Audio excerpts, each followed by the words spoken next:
እሁድ የዋንጫ ነው። የ2026ቱ የዓለም ዋንጫ አሸናፊ የሚታወቅበት ቀን። ስፔን ከአርጀንቲና፣ ሊዮኔል ሜሲ ከላሚን ያማል።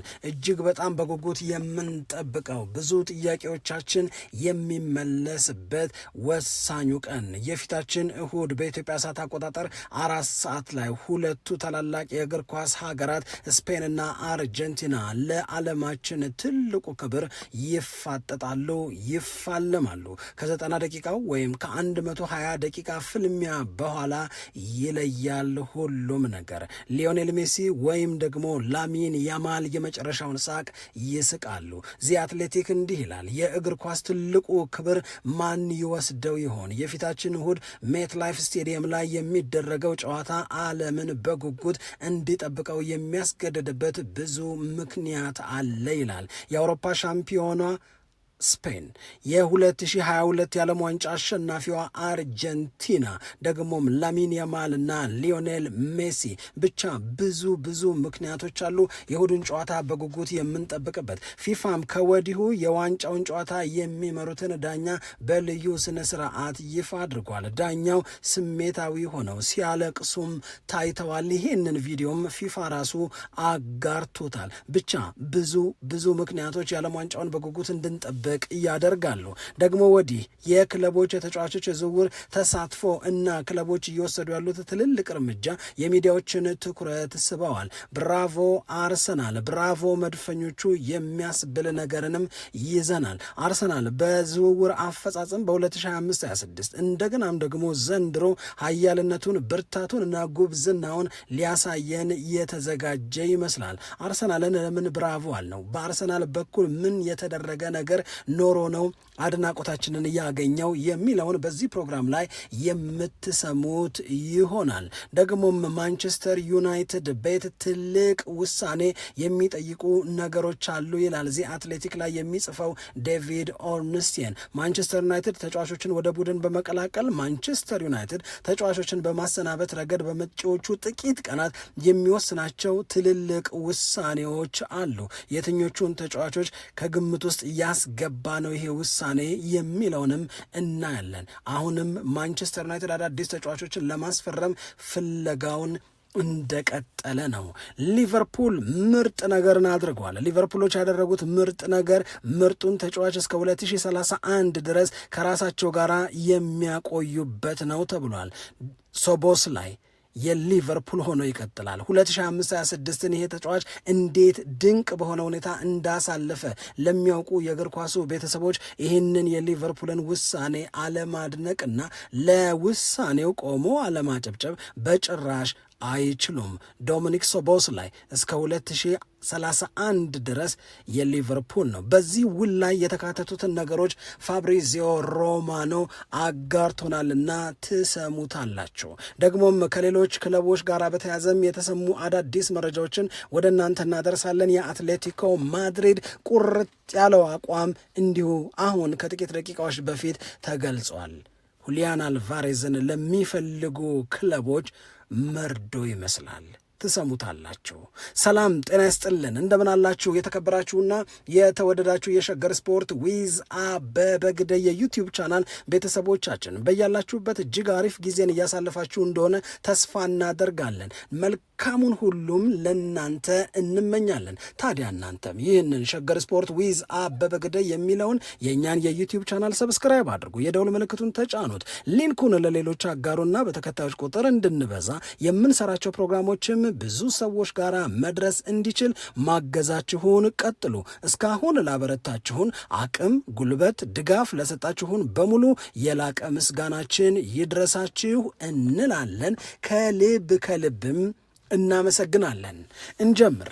አስቀድመን ማንሳት የሚኖርብን የ2026ቱን የዓለም ዋንጫ ነው። የዋንጫው ጨዋታ የፍጻሜው የፊታችን እሁድ ይደረጋል።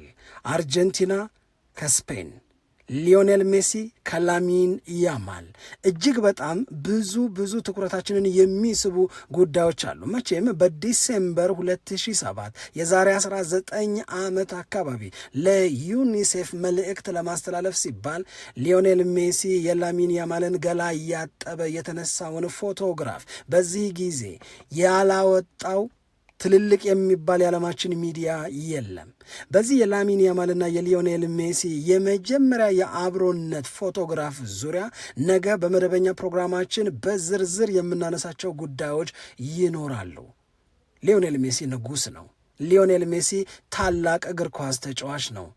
ላሚን ያማል ደግሞ የእሱን ቦታ ይተካል ተብሎ የሚጠበቅ ያ የመጀመሪያው አጋጣሚያቸው እንዴት ተፈጠረ? ከ19 ዓመት በፊት ሊዮኔል ሜሲ የ20 ዓመት ጎረምሳ ሆኖ ላሚን ያማል ደግሞ የ5 ወር ሕፃን በነበረበት ጊዜ ነው ለዩኒሴፍ መልእክት ሲባል ሁለቱ አንዱ ሌላውን ገላ ያጠበ ፎቶግራፍ የተነሱት። እናም በ2024 ስፔን የአውሮፓ ሻምፒዮን ስትሆን የላሚን ያማል ወላጅ አባት ያንን ፎቶ ለዓለም ለመጀመሪያ ጊዜ አጋሩ።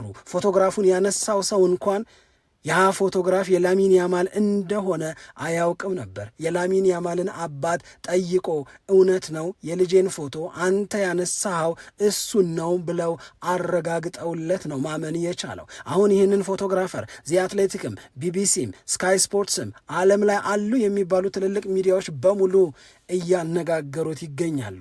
እሱም በወቅቱ የነበረውን ታሪክ በሙሉ ዝርዝር አድርጎ አስረድቷል። እኛም ለእናንተ በነገ መደበኛ ፕሮግራማችን ላይ ሐሳቡን ሙሉ በሙሉ በደንብ አድርገን የምንገልጸው ይሆናል። ግን በንጉሱና ባልጋ ወራሹ በንጉሱና በልዑሉ መካከል የሚደረገው የእሁዱ ጨዋታ ምንም ተባለ ምን በጣም በጉጉት የምንጠብቀው ነው። በእርግጥ ላሚን ያማል 2026 የዓለም ዋንጫ ላይ እንደተጠበቀው ምናልባትም በሌሎች ብሔራዊ ቡድን ላይ የምንጠብቃቸው ትልልቆቹ ተጫዋቾች ያሳዩትን ያህል የላቀ ጉብዝና ያሳዩትን ያህል ውጤታማነት አላሳየ ይሆናል። ነገር ግን ማንም ላሚን ያማልን አይጠራጠረውም። ጉዳት ወደኋላ ጎትቶት ጉዳት ተጽዕኖ አሳድሮበት እንደ ሌሎቹ ፈክቶና ደምቆ ባይታይም በግማሽ ፍጻሜው ጨዋታ ከፈረንሳይ ጋር በነበረው እንቅስቃሴ ግን ያ የሚወደደው ላሚን ያማል ያ ነገ የሱ ነው ብሎ ዓለም ያረጋገጠለት ላሚን ያማል የሚገርመውን ብቃቱን ማሳየት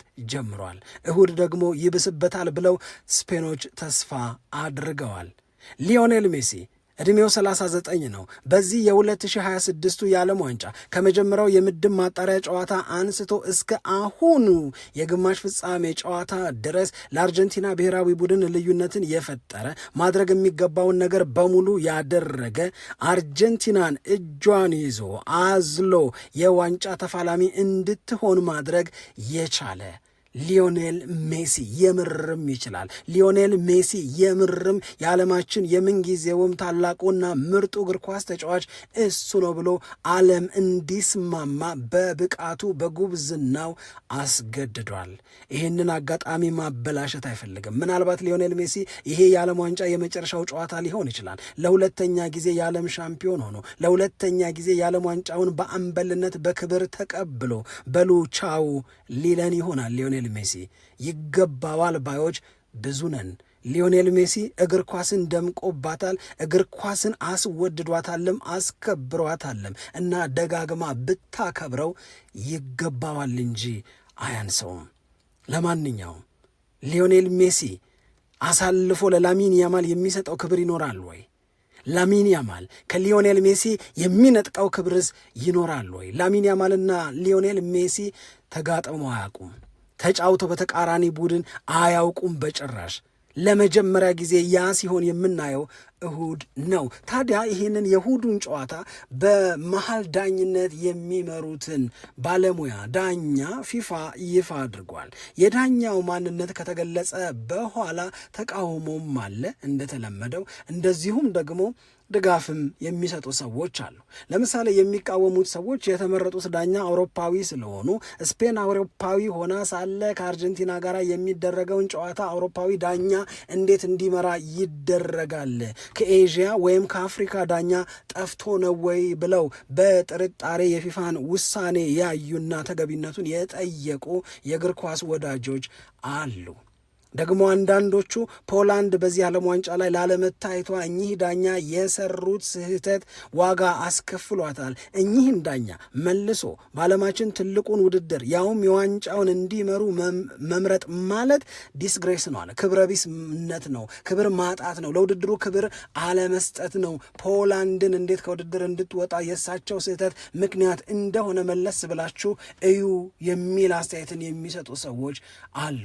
እና ከአፍሪካ ወይም ከኤዥያ ለምን ዳኛ አልተመረጠም ይላሉ። አንዳንዶቹ አሁን ከተመረጡት ዳኛ ይልቅ አሊሬዛ ፋግሃኒ የሚባሉት ዳኛ የተሻሉ ናቸው፣ አውስትራሊያዊ ኢራናዊ የሆኑ ዳኛ ናቸው። እኚህ ዳኛ ለዚህ ጨዋታ በደንብ ኳሊፋይ ያደርጋሉ፣ ምርጥ ብቃት ያላቸው ዳኛ ናቸው፣ እሳቸው ለምን አልተመረጡም ብለው ሀሳብ የሚሰጡ ሰዎች አሉ። እኔ ግን የእውነት ለመናገር በጣም ኢምፕሬስ ያደረገኝ ዳኛው ጎበዝ ናቸው ጎበዝ አይደሉም። እኔ ለምሳሌ ስፔን አውሮፓዊ ናት፣ ዳኛውም ከአውሮፓ ናቸው፣ ስሎቬኒያ ናቸው። ስለዚህ እንዴት አውሮፓዊ ዳኛ ይመረጣል ብሎ ነገሩን በጥርጣሬ ካዩት ወገኖች ጋራ መስማማት አልችልም። እኔ የእውነት ለመናገር ያንን ሀሳብ በስጋትም በጥርጣሬም አላየውም። ዳኛው እንዲህ ያለ ክብርን አሽቀንጥረው የሚጥሉበት ዋጋ የሚያሳጡበት ነገር ይኖራል ብዬ አላስብም።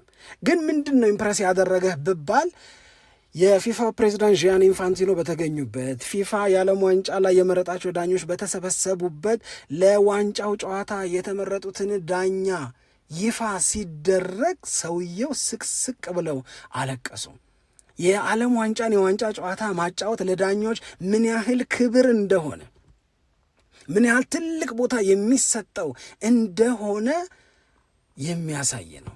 አጠገባቸው በነበረ ሌላ ዳኛ አንገት ስር ገብተው ስቅስቅ ብለው አለቀሱ።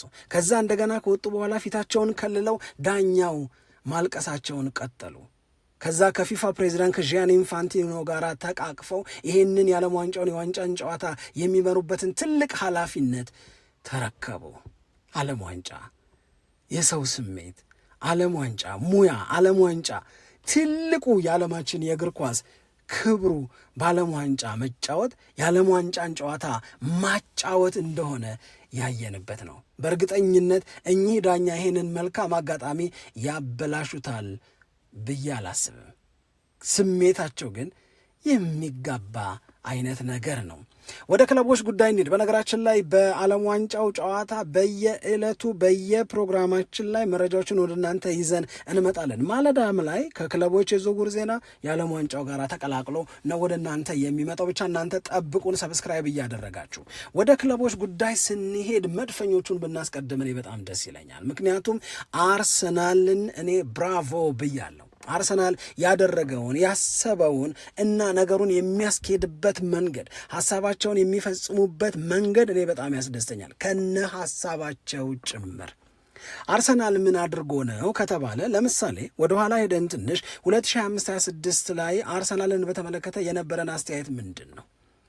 አርሰናል ምርጥ የመከላከል አቅም ያለው በእንግሊዝ ፕሪሚየር ሊግ ብቻ ሳይሆን በአውሮፓም ጭምር ምርጥ የመከላከል አቅም ያለው ቡድን ነው። አርሰናል ማጥቃቱ ላይ ችግር አለበት፣ ክፍተት አለበት። ከቆሙ ኳሶች ነው በብዛት የግብ ዕድሎች የሚፈጠሩት፣ ከቆሙ ኳሶች ነው በብዛት ጎሎች የሚቆጠሩት። እነ ቪክቶር ዮኬሬሽ አርሰናልን ሲቀላቀሉ ተፈጥሮ የነበረው በቃ የፋይናል ጂግስ ኦፍ ዘ ፐዝል የተባለው በቃ የአርሰናልን ዋናና መሰረታዊ ጥያቄ የሚፈታው ተጫዋች ተገኘ፣ ከዚህ በኋላ ዋንጫ በዋንጫ ነው የምንሆነው የሚል አይነት ስሜት ነበረ። ገና እኮ ቪክቶር ዮኬሬሽ ለአርሰናል ሲፈርም ሰለብሬት ይደረግ ነበር። ዋንጫ የማሸነፍን አይነት ስሜት ተሰምቷቸው አርሰናሎች ሲደሰቱ ነበር። በኋላ ቪክቶር ዮኬሬሽ አልሆን አለው። በተለይ የውድድር ዓመቱ መጀመሪያ ላይ ለረጅም ወራት ተቸገረ። ምን ነው ሲባል የቪክቶር ዮኬሬሽ አጫወትና የአርሰናል ተጫዋቾች አልተግባቡም፣ አልተላመዱም። የእነዚህ ልማድ ሌላ ነው፣ የእሱ ደግሞ አጫወት የተለየ ነው። ስለዚህ መላመጃ ጊዜ ይፈልጋሉ ምናምን ተባለ። ይሄ ቪክቶር ዮኬሬሽን በተመለከተ ነው። ግን ደግሞ እንደገና ከቪክቶር ዮኬሬሽ በተጨማሪ አርሰናልን ኮሌክቲቭሊ ስንመለከተው የግብ ዕድሎችን ከክፍት የጨዋታ እንቅስቃሴ በተደጋጋሚ መፍጠር ላይ ችግር አለበት። አሁን ይሄንንም ይዘን እንደገና ትንሽ ወደ ኋላ እንሄድ። 2024-25 ላይ አርሰናል በዋናነት በምን ጉዳዮች ላይ ሀሳብ ይሰጠው ነበር፣ አስተያየት ይሰጠው ነበር ስንል አንደኛ ተጫዋቾቹ ከዲሲፕሊን አንጻር ሀሳብ ይሰጣቸው ነበረ። ለምንድን ነው ሀሳብ የሚሰጣቸው ሲባል በተደጋጋሚ ቀይ ካርድ ያሉ የእነዚህ ተጫዋቾች በተደጋጋሚ ቀይ ካርድ ማየት ደግሞ አርሰናልን እንደ ቡድን ዋጋ እያስከፈለው አየን። ስለዚህ ይሄ ነገር መስተካከል አለበት፣ ይሄ ነገር መታረም መቻል አለበት። አለበለዛ ከሲቲ ጋራ ከሊቨርፑል ጋራ በሚደረግ ዋንጫን የማንሳት ፍክክር አርሰናል እየተጎዳ ይሄዳል። ዳኞቹ ላይ ከመነጫነጭ ይልቅ ተጫዋቾቹ ቀይ ካርድ እንዳያዩ መደረግ መቻል አለበታል። ሁለተኛው አርሰናል ችግር የነበረው ምንድነው? የተጫዋቾች ቶሎና በተደጋጋሚ መጎዳት ነው። ተጫዋቾች ተጎድተው ከሜዳ በወጡ ሳይጫወቱ በቀሩ ቁጥር የአርሰናል ውጤት ይበላሻል። ስለዚህ 2025-26 ላይ አርሰናል ምን አደረገ? አንደኛ ምንም ተጫዋች ቀይ ካርድ ሳያይ የውድድር ዓመቱን ጨረሰ። ከስህተት እና በተለይ ከተጎዳህበት ስህተት መማር ማለት ይሄ ነው። ሁለተኛ የአርሰናል ተጫዋቾች መጎዳታቸውን ቀጠሉ። ነገር ግን ከተጫዋቾች መጎዳት አርሰናልና ውጤቱ እንዳይጎዳ አደረጉ። ምን አድርገው? ስኳዱን አስፍተው የተጎዱትን ተጫዋቾች በሌሎች የተሻሉ ተጫዋቾች መተካት የሚችሉበትን አማራጭ ሰሩ። ከሚያጋጥሙ ስህተቶች ተምሮ ለተማሩት ትምህርት መልስና መፍትሄ ይዞ መምጣት ማለት እንደ አርሰናል መስራት ማለት ነው። አሁን አርሰናልን ለምን ብራቮ አልነው ዛሬ ስንል የዞሊስን ዝውውር ጨረሰ አርሰናል። የዚህ ተጫዋች ዝውውር ማንን ይጠቅማል? ምን አይነት ችግርንስ አርሰናል ቤት ይፈታል ነው። ይሄ ነው መጠየቅ ያለበት። ይህን ጥያቄ ስንጠይቅና እዚህ ጥያቄ ውስጥ መልሱን ስንፈልግ ነው አርሰናልን የምናደንቀው። ምንድን ነው ያለው ነገር? ዞሊስ አርሰናልን ተቀላቀለ ካልን በኋላ ይሄ ልጅ የእውነት ለመናገር ቁጥሮቹ ያስፈራሉ ብቻ ሳይሆን ደግሞ ለማመንም የሚያስቸግሩ ናቸው። የእግር ኳስ ባለሙያዎች በተለይ ስካውቲንግ ሪፖርቱን ካዩ በኋላ ኤክስፕሎሲቭ ነው ይሉታል ዞሊስን፣ አዲሱን የአርሰናልን የመስመር ተጫዋች። ባለፈው የ2025-26 የውድድር ዓመት በቤልጅየም ሊግ ላይ 36 ጨዋታዎችን ተጫውቷል፣ 23 አሲስት አድርጓል። ይሄ አይደለም እኔን የደነቀኝ፣ ይሄ ዞሊስ የሚባለው ተጫዋች 36 ጨዋታ ተጫውቶ 23 የጎል ዕድሎችን መፍጠር ወይም የጎል የሚሆኑ ኳሶችን ለቡድን ጓደኞቹ ማቀበል ብቻ ሳይሆን የግብ ዕድል መፍጠር ኳሊቲው 100% ነው የተሰጠው። አንድ ትልቅ የግብ ዕድል መፍጠር 97% ነው። ይሄ ቢግ ቻንስ መፍጠር ላይ 97% ነው አቅሙ። ኤክስፔክትድ አሲስት ማለት በቃ እሱ ማድረግ የሚገባውን ነገር አድርጓል። ኳሱን የተቀበለው ተጫዋች ግን ኳሷን ወደ ጎልነት አልቀየራትም። ስለዚህ ለዞሊስ አሲስት ተደርጎ አልተመዘገበለትም። ነገር ግን ልጁ ማድረግ የሚጠበቅበትን ስላደረገ አሲስት አይባልም እንጂ ኤክስፔክትድ አሲስት ይባላል። በዚህ አቅሙ 100% ነው የተሰጠው። እነዚህ ቁጥሮች በቤልጅየም ሊግ ላይ ናቸው። እነዚሁኑ ቁጥሮች በእንግሊዝ ፕሪሚየር ሊግ ላይ ላይደግማቸው ይችላል። ነገር ግን አርሰናል በ2025-26 የነበረበትን ከክፍት የጨዋታ እንቅስቃሴ የግብ ዕድሎችን መፍጠር፣ ጎሎችን ማስቆጠር የሚሉትን ነገሮች ለማሻሻል ምን አይነት ሰው ፈልጎ ይዞ እንደመጣ ልብ በሉ። ኤክስፕሎሲቭ የሆነ 23 ጊዜ አሲስት የሚያደርግ የግብ ዕድል መፍጠር፣ ትልልቅ የግብ ዕድል መፍጠር እና ኤክስፔክትድ አሲስት ላይ ኦልሞስት 100% አቅም ያለው 100% ማርክ የሚሰጠውን ተጫዋች ነው አርሰናል የራሱ ያደረገው። ስለዚህ ማን ይጠቀማል ብትሉኝ የሚቆይ ከሆነ ወደ ሌላ ክለብ የማይሸኙት ከሆነ ቪክቶር ዮኬሬሽ በ2026-27 እንደ ዞሊስ አይነት ተጫዋቾች በመፈረማቸው የበለጠ ደምቆ የበለጠ ውጤታማ ሆኖ ልናየው እንችላለን። ሊያንድሮ ትሮሳርድን የሸኘው አርሰናል ዞሊስን የራሱ አድርጓል። ይሄ ልጅ ደግሞ በአርሰናል ቤት የአምናውን የ2025-26ቱን ችግር ከማስተካከል አንጻር ብዙ ይጠበቅበታል፣ ብዙም ይሰራል ተብሎ ነው የሚጠበቀው። ለዚህ ነው አርሰናል ጎበዝ ነው የምንለው። ለዚህ ነው ችግሩን ለይቶ ገረው ነገር መፍትሄ ይዞ ክፍተቱን የሚሞላ ውሳኔ ወስኖ እንደነዚህ ያሉ ዝውውሮችን የሚያከናውነው። ደግሞ 30 ምናምን ሚሊዮን ነው ለዚህ ተጫዋች ዝውውር የተከፈለው። አርሰናልን ብራቮ አለ ማለት አይቻልም። የእውነት ምርጥ ነገር ነው ያደረጉት። የዩናይትድን ነገር ደግሞ እናንሳ። ዴቪድ ኦርንስቲን ዚ አትሌቲክ ላይ የጻፈው የማንቸስተር ዩናይትድ ጉዳይ ማንቸስተር ዩናይትድ እስካሁን ድረስ አንድ ግብ ጠባቂ፣ 2 አማካይ ተጫዋቾችን አስፈርሟል። ዩናይትድ ቤት ፍለጋው ይቀጥላል የሚለውን የፋብሪዚዮ ሮማኖን ንግግር ዴቪድ ኦርንስቲንም እየደገመ ነው። ምንም ጥርጥር የለውም።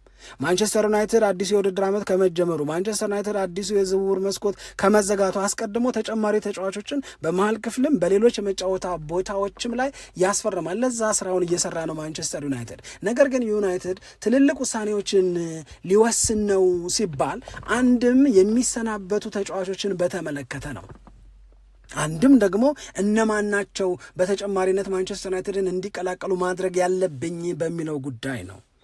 ስለ መሸጥ ስለ ማሰናበት ከሆነ በማርከስ ራሽፎርድ ሲቹዌሽን ላይ በሱ ሁኔታ ላይ የተቀየረ ነገር አለ። ያ የተቀየረው ነገር ምንድን ነው? ለክለቦች ተቀምጦ የነበረው ለማርከስ ራሽፎርድ እና ለማንቸስተር ዩናይትድ ኮንትራት የሚሰራ ውልን የማፍረስ አጋጣሚ አሁን ኤክስፓየር አርጓል። ጁላይ 15 ድረስ ከማንቸስተር ሲቲ እና ከሊቨርፑል ውጭ ያሉ ክለቦች ለማንቸስተር ዩናይትድ 40 ሚሊዮን ፓውንድ በመክፈል ብቻ ተጫዋቹን የራሳቸው ማድረግ ይችላሉ። ውሉን አፍርሰው መውሰድ ይችላሉ። አሁን ጁላይ 15 አልፏል። ስለዚህ ማርከስ ራሽፎርድን መውሰድ የሚፈልግ ማንም ክለብ ከማንቸስተር ዩናይትድ ጋር ከስክራች ጀምሮ ከዜሮ ጀምሮ ሊደራደር ግድ ነው። ለዩናይትድ 40 ሚሊዮን ፓውንድ ብቻ ከፍሎ ተጫዋቹን መውሰድ አይቻልም። አሁን ማንቸስተር ዩናይትድ እና ማርከስ ራሽፎርድ መካከል ያለው ውል ለተጫዋቹ በየሳምንቱ 325,000 ፓውንድ እንዲከፈል ያስገድዳል። ከቱርክ እንደነ ፌነርባቼ አይነት ክለቦች፣ በሳዑዲም ያሉ ክለቦች ለማርከስ ራሽፎርድ አሁን ማንቸስተር ዩናይትድ ከሚከፍልህ በላይ እንክፈልህ፣ ናና ለእኛ ተጫወት ብለው ጠይቀውታል ይላል ዴቪድ ኦርንስቲን። ነገር ግን ማርከስ ራሽፎርድ በዚህ ዕድሜ ወደ ቱርክ ሊግ፣ በዚህ ዕድሜ ወደ ሳዑዲ ፕሮ ሊግ መሄድ አልፈልግም፣ በአውሮፓ ትልልቅ ሊጎች ነው መጫወት የምፈልገው፣ ገና ነኝ ብሎ ያምናል። ለዚህም እነዚህን ትልልቅ የሚባሉትን ኦፈሮች አልተቀበላቸውም። አሁን ትልቁ ጥያቄ የሚሆነው ለማንቸስተር ዩናይትድም መወሰን ይገባዋል የሚባለው ሁለት ነገር ነው። አንድ፣ ራሱ ባርሴሎና አሁንም ማርከስ ራሽፎርድን ለማስፈረም ከፍተኛ ጥረት ያደርጋል፣ ይፈልጋል አሉ። ሁለት፣ የሌሎች እንግሊዝ ፕሪሚየር ሊግ ክለቦች አሁንም በማርከስ ራሽፎርድ ላይ በተለይ ቶተንሃም ሆትስፐርስ እና አርሰናል ማርከስ ራሽፎርድን የራሳቸው ለማድረግ ይፈልጋሉ። እነዚህ ክለቦች ግን 40 ሚሊየን ካላልና ካልተስማማ በስተቀር ማንቸስተር ዩናይትድ ከፍ ያለውን ገንዘብ ሊጠራም ይችላል። ምክንያቱም ማርከስ ራሽፎርድ በ2025-26 ከባርሴሎና ጋር ባሳለፈው የውድድር ዓመት 14 ጎል አግብቷል። 14 ለጎል የሚሆኑ ኳሶችን ሰጥቷል። 28 የጎል ድርሻ ነበረው። ይሄ ቀላል ቁጥር አይደለም። ደግሞም ይላል ዴቪድ ኦርንስቲን ያለምንም ጥርጥር ማርከስ ራሽፎርድ በማንቸስተር ዩናይትድ ይመለስ፣ ለማንቸስተር ዩናይትድ ይጫወት ቢባል የማንቸስተር ዩናይትድን የግራ መስመር ከማጠናከር አንጻር በጣም ትልቅ ነገር ሊያደርግላቸው ይችላል ብሎ ነው የሚያምነው። ይሄንን ነው የሚዘረዝረው ዴቪድ ኦርንስቲን። ግን ማርከስ ራሽፎርድና ማንቸስተር ዩናይትድ መስማማት አለባቸው። ከእሱ ጋር የሚስማሙ ከሆነ የሰመርቪልን ጉዳይ ያዝ ያደርጉታል። ከማርከስ ራሽፎርድ ጋር የማይስማሙ ከሆነ ደግሞ ሰመርቪልን ወደ ዩናይትድ እንዲዘዋወር ያደርጋሉ፣ ይሰራሉ ነው። ሁለተኛው ውሳኔ ማንቸስተር ዩናይትድን የሚቀላቀሉ ተጫዋቾች እነማን ይሆኑ ነው። አንደኛው ሰመርቪል ነው፣ መስመር ላይ ያለ ተጫዋች። ሁለተኛው የማንቸስተር ዩናይትድ የመሃል ክፍል ላይ ለነ ዩሪ ቲሊስማን ከፍ ያለ አስተዋጽኦ ማድረግ የሚያግዝ አሪፍ ተጫዋች ማን ነው የሚለውን የመለየት ነው። የበለጠው ትኩረት አሁን በነ ባሌባ ላይ ነው ያለው። በነ ባሌባ ላይ፣ በነ አሌክስ ስኮት ላይ አለ። ከነዚህ ተጫዋቾች መካከል ምናልባትም ደግሞ አሁንም ሰርፕራይዝ ሊያደርጉን በሚችሉ መንገዶች ማንቸስተር ዩናይትድ ተጫዋቾችን ሊያስፈርም ይችላል። ግን የሉክሻው ቦታም ላይ ማንቸስተር ዩናይትድ ሰውን እያሰበ ነው። ስለዚህ በመጪዎቹ ጥቂት ቀናት ማንቸስተር ዩናይትድ አንድን ቤልጅየማዊ ተጫዋች ብለዋል አሁን ከደቂቃዎች በፊት። ብቻ ብዙ ሰዎች ናቸው ስማቸው የሚነሱ። የሚሰናበቱ ያልተጠበቁ ተጫዋቾች ሊኖሩ ይችላሉ። ማንቸስተር ዩናይትድን የሚቀላቀሉም ተጫዋቾች ይኖራሉ። ዩናይትድ ፍለጋውን አላቋረጠም። የዩናይትድ ቤት የተጫዋቾች ፍለጋ እንደቀጠለ ነው ይላል ዴቪድ ኦርንስቲን። የማንቸስተር ዩናይትድ በጎ ቀን ፊት ለፊት ነው ያለው ብሎ ነው እየጻፈ ያለው። ሊቨርፑል ይህንን ባያደርግ ኖሮ ነበር የሚገርመኝ። የእውነት ለመናገር የሊቨርፑል በጣም ምርጥ የሚባለው የ2025-26 ተጫዋች ዶሚኒክ ሶቦስላይ ነው። ዶሚኒክ ሶቦስላይ እንደውም እስክናዝንለት ድረስ ነበር በ2025-26 በደንብ ሲለፋ የነበረው። ሶቦስላይ በ2025-26 የውድድር ዓመት ሊቨርፑል ኮሌክቲቭሊ በአጠቃላይ በሁሉም ረገድ ሊቨርፑል የምነካው የሚያስብል ያውም 450 ሚሊዮን ፓውንድ በላይ ካወጡ እና ውድድር ዓመቱን የአምናው ሻምፒዮን እየተባሉ ለድጋሚ ሻምፒዮንነት ይጫወታሉ። ማን ነው ሊቨርፑልን የሚያቆመው የሚል ስሜት ይዘን ጀምረን በዛ አይነት መቀዛቀዝ፣ በዛ አይነት ማቃት የውድድር ዓመቱ ሲጨርሱ ተሟሙተው ወደ አውሮፓ ቻምፒዮንስ ሊግ የሚያስገባ ውጤት ሲያመጡ አርነ ስሎትን ለማሰናበት ሊቨርፑል ሲገደድ አንድ ስም ግን ጎልቶ ይወጣ ነበረ፣ ደምቆ ይነሳ ነበረ። የሊቨርፑል ደጋፊዎች ይህን ያህል ሲለፋ ብለው ያዝኑለት ነበር። የሚገራርሙ ጎሎችን ያገባል፣ የሚገርም ኃላፊነትን ይወጣል። የ25 ዓመቱ ዶሚኒክ ሶቦስላይ አሁን ፋብሪዚዮ ሮማኖ ሂር ዊ ጎ ብሎታል። ሶቦስ ላይ ለሚቀጥሉት 5 ዓመታት የሊቨርፑል ተጫዋች እንዲሆን ሙሉ በሙሉ ተስማምተዋል። በሊቨርፑል ቤት ካሉ ተጫዋቾች ከፍተኛ ደሞዝ ከሚከፈላቸው መካከል አንዱ ዶሚኒክ ሶቦስ ላይ ሆኗል።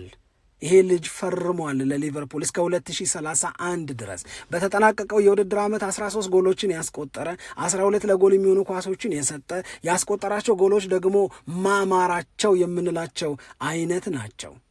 እና ሶቦስ ላይን ውል ያራዘመው ሊቨርፑል ማካሊስተር ላይ ምን አስቧል? ማካሊስተር እንደ ሌሎቹ የሊቨርፑል ተጫዋቾች ሁሉ በ2025/26 የውድድር ዓመት አሪፍ ጊዜን አላሳለፈም። የማካሊስተርን ጉዳይ በተመለከተ ሊቨርፑል ልክ እንደ ሶቦስ ላይ ውሉ ሊያበቃ 2 ዓመት የቀረውም እንኳን ቢሆን እስካሁን ያደረገው ነገር የለም። ምናልባት ልጁ እሁድ በሚደረገው የዋንጫ ጨዋታ ለአርጀንቲና ከተጫወተ በኋላ ሊሆን ይችላል ሊቨርፑል በዚህ ጉዳይ ላይ እንደገና ነገሮችን ማንቀሳቀስ የሚጀምረው። ሪያል ማድሪድ ግን ማካሊስተርን ይፈልገዋል። ሊቨርፑል ድንቅ ነገር አድርጓል። ድንቁን ልጅ ዶሚኒክ ሶቦስላይን መልኩም አጨዋወቱም የሚያምረውን ምርጡን የመሃል ሜዳ ተጫዋች የራሱ አድርጎ እስከ 2031 የሚያቆይበትን ስምምነት ተፈራርሟል። አትሌቲኮ ማድሪድ ለባርሴሎና፣ አትሌቲኮ ማድሪድ ለሪያል ማድሪድ፣ አትሌቲኮ ማድሪድ ለአርሰናል ቁርጥ ያለ አቋሙን አሳውቋል። ይህንንም ፋብሪዚዮ ሮማኖ ነው የነገረን። አትሌቲኮ ማድሪድ ሁሊያን አልቫሬዝ የትም አይሄድም ከኔ ጋር ይቆያል ነው የሚለው። በተለይ ብሎ ግን ለባርሴሎና አይደለም 150 200 ሚሊየን እንክፈላችሁ ብትሉም ይህንን ተጫዋች ሁሊያን አልቫሬዝን አልሸጥላችሁም፣ አታገኙትም ብሏል።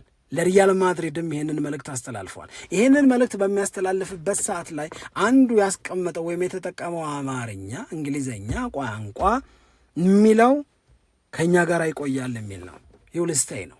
ስለዚህ ምንም የሚልበት ምክንያት የለም፣ ከእኛ ጋር የሚለያይበት ምንም አይነት ምክንያትም ምንም አይነት እድል የለም ብሏል። ስለዚህ ይሄ አርሰናልንም አብሮ ተስፋ ያስቆርጠዋል ወይ የሚል ነገርን እንድናነሳ ያደርገናል። ለማንኛውም በ200 ሚሊዮን ፓውንድም ቢሆን አይሸጥም ሁሊያን አልቫሬዝ የሚለውን የአትሌቲኮ ማድሪድንም አቋም ሰምተናል ለማለት ነው። እጅግ በጣም አድርገን እናመሰግናለን። ደግሞ ማለዳ ላይ ሞርጋን ሮጀርስን ለማስፈረም ስለሚደረገው የአርሰናል ጥረትና ሞርጋን ሮጀርስ በእርግጥ አርሰናል ቤት ምን ይለውጣል የሚለውን ከሌሎች ልትሰሟቸው ከሚገቡ ምርጥ ጉዳዮች ጋር ይዘን ደግሞ እንመጣለን። ለአሁን ግን አብራችሁን ስለነበራችሁ ከልብ እናመሰግናለን። ሰላም ለእናንተ ይሁን። ኢትዮጵያ ለዘለዓለም ትኖር።